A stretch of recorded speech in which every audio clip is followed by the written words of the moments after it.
What's up everybody and welcome to the next van build episode. I'm coming from Others on the Map, and today I am installing the Lithium Battery Isolation Manager made by Precision Circuits as our third source of energy to charge our battery bank.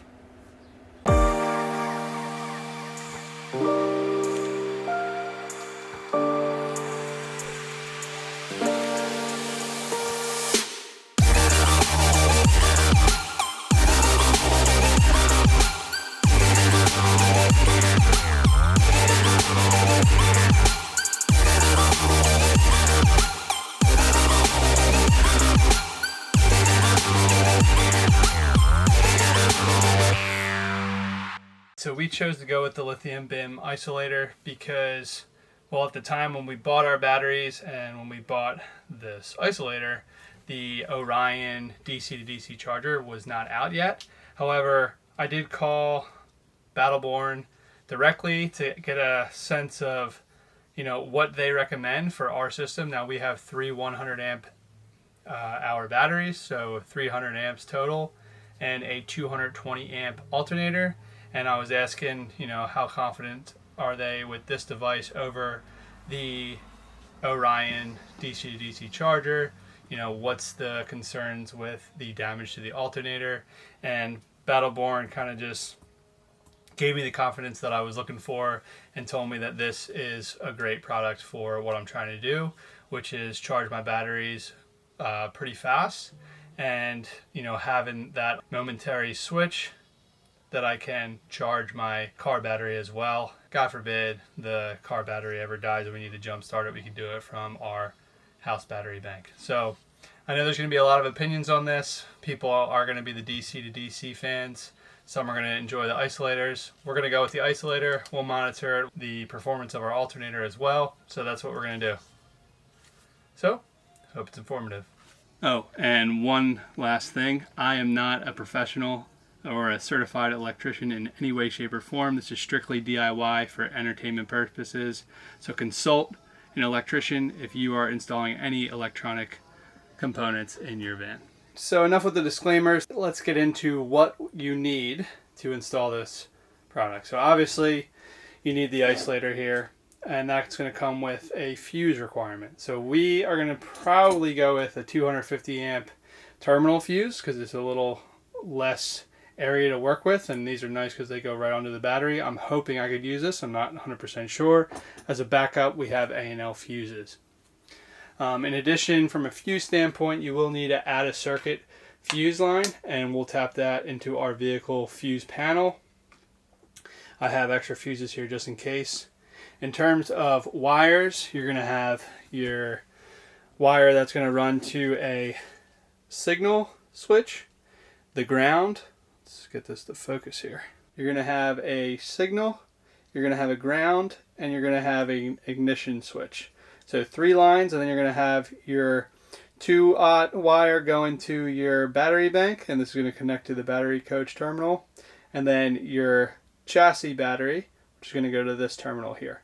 So 5 connections on this bad boy, and our top 3 are going to be out of the 16 gauge wire right here, and then our 2 big ones are going to be this beefy 2-aught wire, which is going to go right on each of these 2. So this big thing. Alright, so from a wire cutting perspective, you're going to need your crimping tools. So I have big wire cutters here, small ones over there. I have 2 small crimp tools, and then I have the hydraulic crimper for the 2-aught wire. Obviously, we're going to need a heat gun if we're going to use heat shrink. And then you also need a T25, I believe it is, Torx bit to get access to the battery. One last thing, you'll also need ring terminals for your wires to connect to the BIM isolator, as well as for your 16 gauge wire. Now, I hope that's everything we need. If I get through the middle of the video, I'll call it out and maybe add it in right here. But let's get into it. Let's get started on exactly how we're going to install this. All right, 3 screws. TX25 or T25. And I need to take this piece off right here. So now my battery's in here, and I have 1, 2, 3, 4 screws to get this plate off. So this is a T27.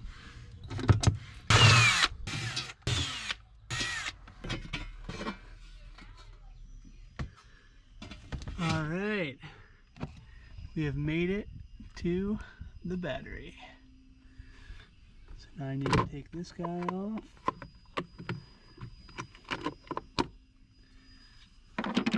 Holy smokes. Tricky. Alright, so I got a fish going through this plastic wiring housing, and I was able to pry it open. It was pretty difficult to get open, but I was able to do so. So now I'm going to try and pull the 2-watt cord through this using the fish, but I'm not sure if you can see, it's really tight. So I am not sure if I'm going to get that wire through. We'll see. Hopefully we don't break anything.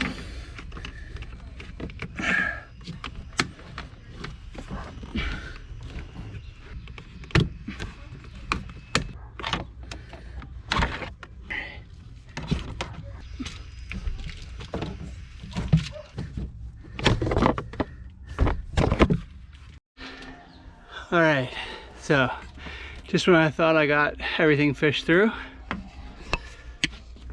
I realized I didn't put this through the seat. So now I gotta do it all over again. Learn from my mistakes, please.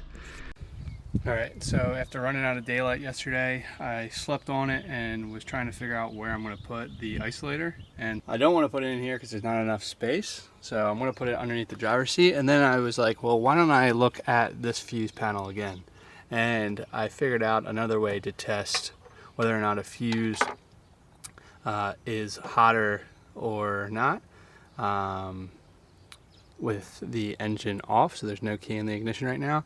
And what I did was hook up the out of circuit fuse adapter, put a fuse in place, and then I can insert it into a fuse block. I'll get my multimeter. I'll try to do this with one hand, but it's going to be unlikely here. So I insert the positive into the wire here, and let me try and hopefully that'll hold. Okay, and then we put the negative. I don't think this is gonna work. The negative onto the bolt right there, and we see nothing. All right, so let me move this into a hot fuse, which is, this is in a bad spot now. It's right here. Let me put this in here again. Oh, the joy. All right, 1 second. All right, so I got the fuse in this side, this fuse panel right here. I originally put it in there and it was zeros when I touched this to the bolt. Now I put it in this fuse block, and I have it wired up, connected to the out of circuit. And then here I'm going to put it on this bolt. So it's touching that, and you can see I have power in this fuse without the ignition on. So I know I do not want to go here, and I want to go in this one. And then you can see, I'm not sure if you'll be able to see it, those little copper spade terminal things. That's where you put the red line if you don't have an adapter yet and you want to test which one's hot and which one's off. So again, going over here, let's see if I can do it together. So I'll put it in the 7. So now it's in this one and it's showing 0. I'm going to put this on the bolt. and it's still 0. So I know this block is good. Also, I turned the ignition on. So now I just wanted to show you, putting it to the bolt. And I got power. So this is the fuse that I'm going to keep this in, and I'm just going to leave it in there as I take the seat off and start hooking up the isolator. So another thing that you're going to need if you're going to be putting it under the driver's seat is E-torque sockets. So I'm going to be using in E14. So out of this kit right here, and taking off the seat with these 4 bolts, 2 in the front, 2 in the back, and I also need to take off the seat belt. If you have to unplug your seat, which I do for the driver's side, you want to disconnect your negative terminal on your battery.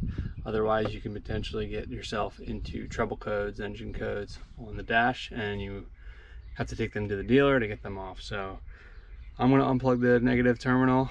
I'm not sure if it's a definite fact, but I don't want to risk it.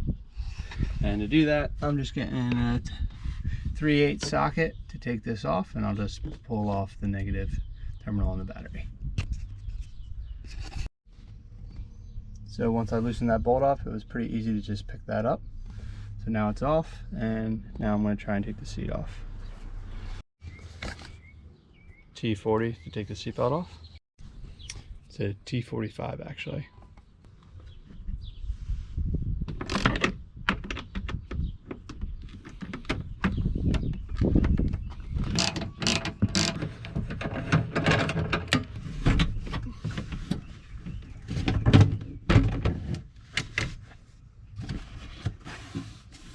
Here's the disconnect cable that I need to take apart, and I already disconnected the negative to the battery, so I'm gonna go.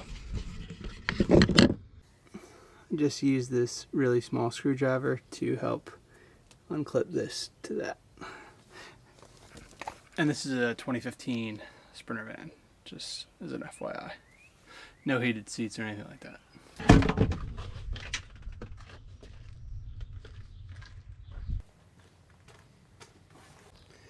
Alright, so the seat's now off, and it looks like I'm going to try and put it directly onto here. I think. We'll see. Because it looks like I could thread it onto that, which would be nice. And there's plenty of room, so.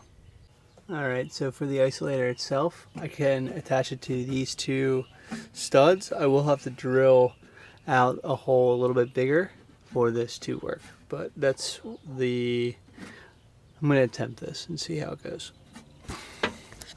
Alright, so I'm going to drill out this hole here and this hole here to make it a little bit bigger for a, I'm going to say like for a bolt, for a 10mm bolt, so whatever that thickness is, I'm just going to go grab the drill bit and make it a little bigger. So this drill bit is 732s, and I'm just going to go for it. Just plastic, so nothing crazy here. Alright, let's see if it slides on. It's gonna go a little bigger. This is 1/4, should definitely do the trick.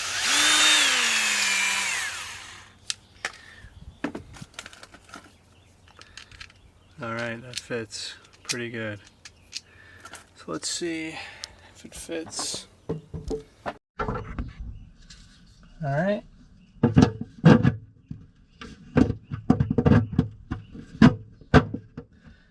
Look at that. Perfect. Stoked on that.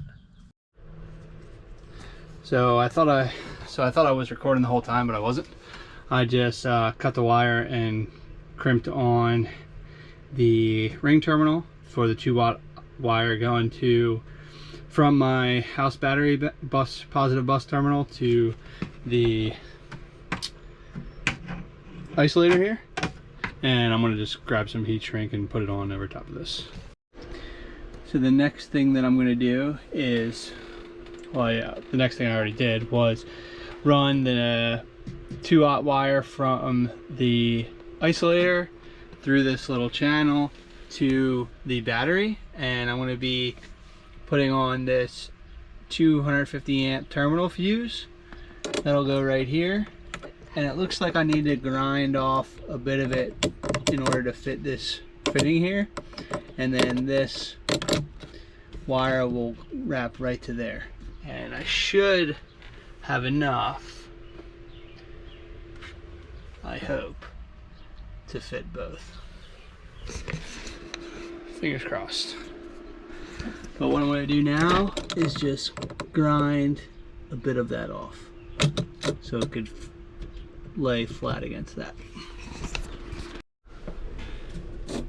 Alright, so to get the terminal fuse to rest on that, there's like a U here that I had to grind out. I'm not sure if you could see that. But now that I grinded that down, it lays flat. So I'm going to put a bolt down and then make sure by this sitting flat, I can still put the battery plate. I want to make sure this piece isn't too high for it. Alright, so for this I need a bigger bolt other than 5/8.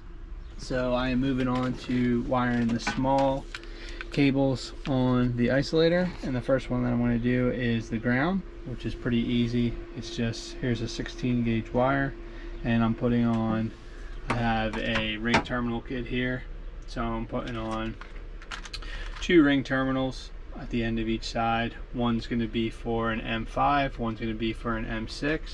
The M5 goes onto the ring terminal in the ground location, which is the middle stud here, and then I have a M6, a bigger ring for the ground, which is right here. So hopefully you can see that right there. So now I'm just going to wire that up, and then I will do the hot line, which is going to go into the fuse right over there. Alright, so here is the setup, right? I have my door here, and I'm trying to figure out where I want to put my switch. So I was thinking about putting it in the dash, but what I'm going to have to do is run a line all the way up to it, and then run a line all the way back down to a ground.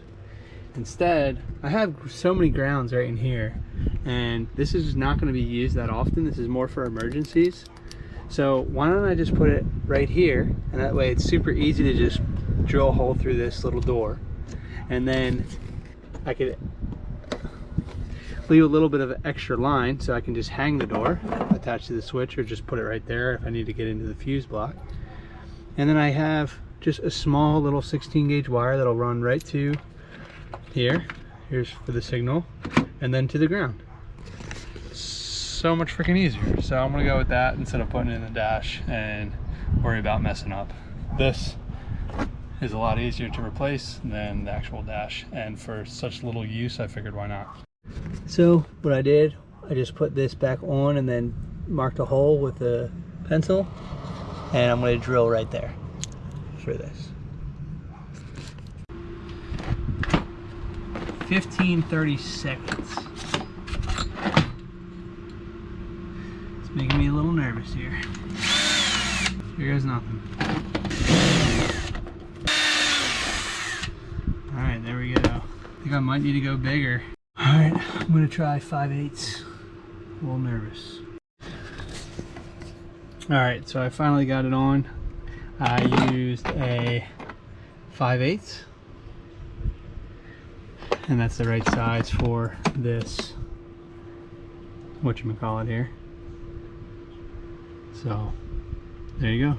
And you just would hold this button in, and then that'll give it signal, but it's always off. It's only momentarily on when that's pushed in. So now I'm going to put the plate on the back side and seal it up. I got the momentary switch hooked up. So here's the plate. There's the switch. It's wired up. One is going to the switch stud, and then the other one's going to the ground, and that's going to get wired up directly inside here. I'll show you how that's going to happen. So now I'm just putting on the heat shrink. I just did it here. And it's pretty simple. Just get a heat gun, put it over. I'll show you how I do it.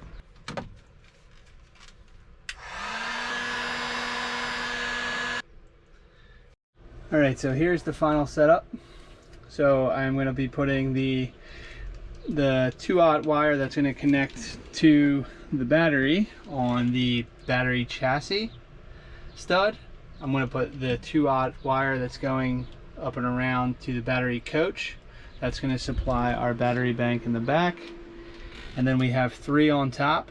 The ignition cable is going to be going to the out of circuit fuse. The ground is going to be simply going to the ground below. And then the signal is the momentary switch that's going to be adapted or wired up to the fuse panel door and then grounded to another ground down here. So I'm just going to tighten down these bolts, make sure everything's in place, and then I'm going to bolt it down to the wall. And then the last step is getting this configured over the battery. Almost done. So I got it hooked up. So this is what it looks like. So I got both supplies to the chassis battery and the coach battery, and I got the 3 other terminals wired up. One starting from the bottom is the ignition switch, which is connected to the fuse out of circuit. The middle is the ground, and the top is the momentary switch that's connected right to here. I hope you can see that. And then it's connected to the ground, which goes all the way right there. So from a top view, hopefully you can see this. And now I just gotta wire this up. This is bigger than 5/8, so I'm gonna need to go to AutoZone and get a bigger bolt. So I got the correct bolt. It's an M8 1.25, I believe, not the fine threaded one, the regular one. So I'm going to tighten this down now, and then I will be able to put this right here and then wire everything up and put the terminal back, the negative wire back onto the battery. And then I think I'm going to be good to go. Pretty pumped. So I got this tightened up, so now I'm going to put the fuse on. The fuse goes directly onto the terminal, and then you're going to put the ring terminal right there. Washer, locking washer.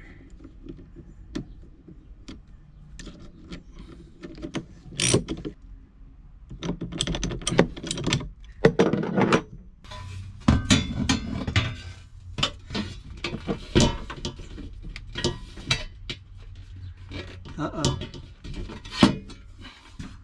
So I think I'm going to get the fuse to fit into the battery console area. What I did was bend the part of the fuse that connects to the battery terminal down, so now it's on an angle and it shouldn't interfere, I'm hoping, with the lid of the battery box. So I'm going to tighten everything up now, and fingers crossed that it's going to work. There we go.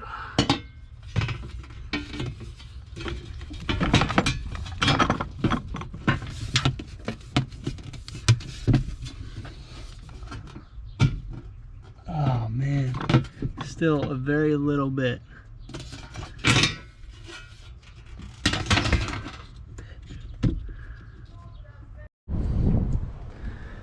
Alright, finally got this wired up. This is really tight, heat shrink's on. We are ready to go.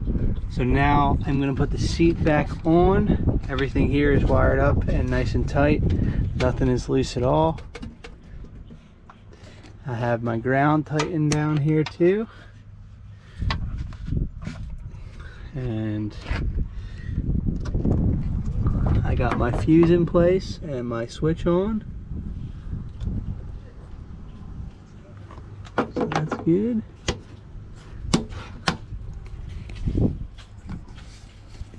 Now I just need to put the seat on, connect it to this cord here, and then I will plug the battery, or put the negative back on the battery, and then put everything back up and go for a test drive and see if I'm getting any charge. I haven't really been using the batteries that much. I probably should have to get a charge, but we'll see.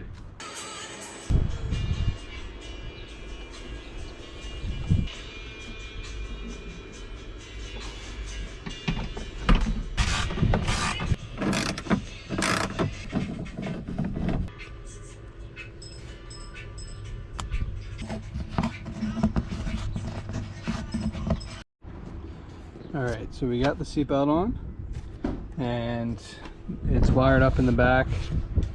The seat's connected. So now I'm going to put the negative terminal back onto the battery and we will see how this goes. I'm super stoked on how everything turned out. I'm going to try it tomorrow while driving. My batteries are at 100% right now, so I'm going to, plug the refrigerator in, plug some USBs in, and the fan, try and drain the batteries a little bit, and then go for a drive and then monitor it on the Victron. Alright, good morning guys. It is early in the morning and I wanted to test out the Isolator for you and show you what it looks like. So I'm doing a test drive this morning when all of the electronics were running in the night. So our batteries are down to, not all of them, but our batteries are down to 93%, so I'm going to go for a quick little drive. I'll do the screen recording on my app to show you how many amps we're getting when the Isolator kicks on and starts charging the batteries. So let's do this now. Let me start the screen recording. And we'll go into, so you see there, 93% state of charge, and we're at -3 amps right now. So I'm gonna kick on the car and we'll start driving.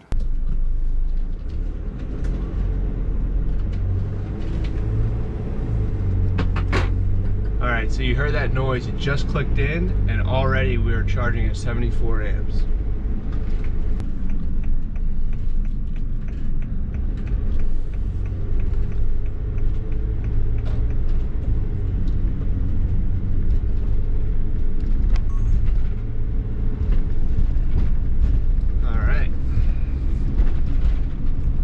We got 70 amps, so on average it charges roughly anywhere from like 40 to 75 amps, so it's pretty sweet.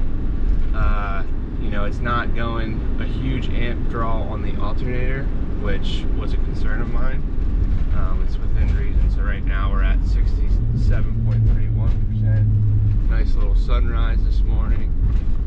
But yeah, so with the alternator set up, the solar panels as well, we really shouldn't run out of power. Even though we only have 3 100 amp hours, I think that's plenty, even with our 3000 watt inverter.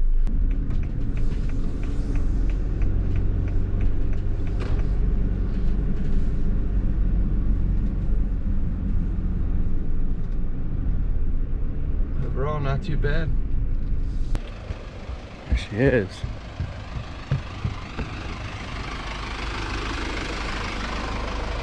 See what our charge is at. Oh no.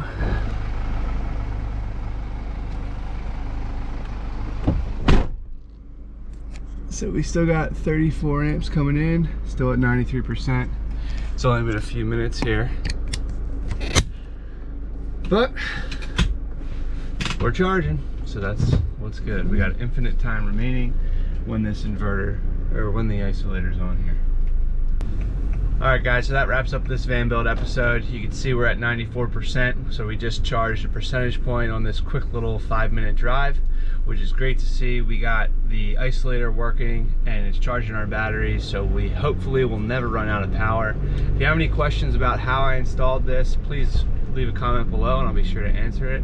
If you found this video helpful at all or like it, give it a thumbs up, it helps us out.